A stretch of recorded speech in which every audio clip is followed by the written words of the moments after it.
नमस्कार। आज हम जिस महत्वपूर्ण नाटककर्मी अर्थात रंगकर्मी के विषय में चर्चा करने वाले हैं उनका नाम है बी.वी. कारंत। कारंत से याद रखना है कर्नाटक। पूछा जा सकता है कि निम्न नाटककर्मी अर्थात रंगकर्मी में से किसका संबंध मध्य प्रदेश से नहीं है, तो आप कहेंगे बी.वी. कारंत साहिब।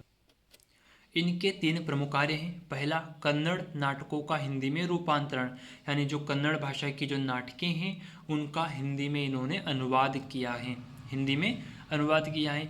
दूसरा चीज़, जो हिंदी रंगमंच थे उन पर इन्होंने शोध कार्य किए हैं, हिंदी रंगमंच पर शोध कार्य। और तीसरा है यक्ष ज्ञान, तीसरा है यक्ष ज्ञान। तीनों पॉइंट याद रखने हैं।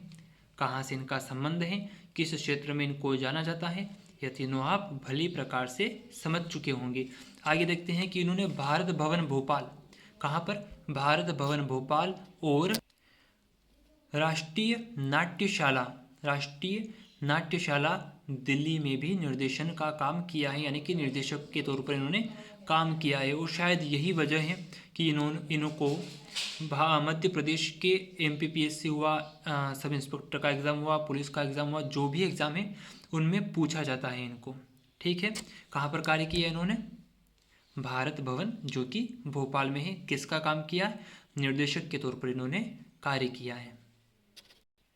इनको वंश वृक्ष के निर्देशन के लिए संगीत नाटक अकादमी पुरस्कार में सर्वश्रेष्ठ सम्मान भी दिया गया है तथा कन्नड़ फिल्म के सर्वश्रेष्ठ सम्मान स्वर्ण कमल, अर्थात कन्नड़ में भाषा में जो फिल्म बनती है उनमें सबसे ऊपर दर्जे का, आला दर्जे का कौन सा सम्मान है, तो आप कहेंगे स्वर्ण कमल सम्मान।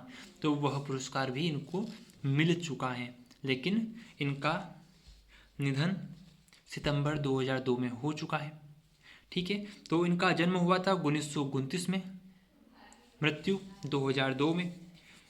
तो इस प्रकार बी.वी. कारंत जी के विषय में पहला फैक्ट तो यह याद रखना है कि इनका संबंध किस क्षेत्र से है, किस स्थान से है, और इनका कार्य कौन कौन से हैं, कौन कौन से सम्मान मिले हैं।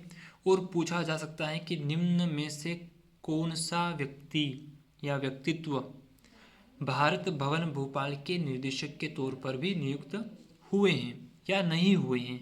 तो अगर ये नाम आता है तो आप कहेंगे हाँ सर, ये हमने पढ़ा था और यह व्यक्ति निर्देशक के तौर में नियुक्त हुए हैं। ठीक है, इस वीडियो में इतना ही, लेकिन आपको नोट्स बनाना है, यह बात नहीं भूलनी है। और नोट्स बनाना है, अच्छे से उनको प्रिपेयर करना है। वैल्यू एडिशन अगर आपको लगता है कि कुछ कमी है तो वैल्यू एडिशन भी करते रहिए।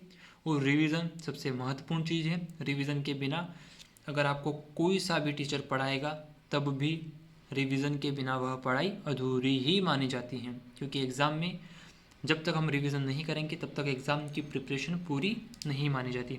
ठीक है, इस वीडियो में इतना ही। मुझे दीजिए इजाज़त। पढ़ते रहिए, बढ़ते रहिए। नमस्कार।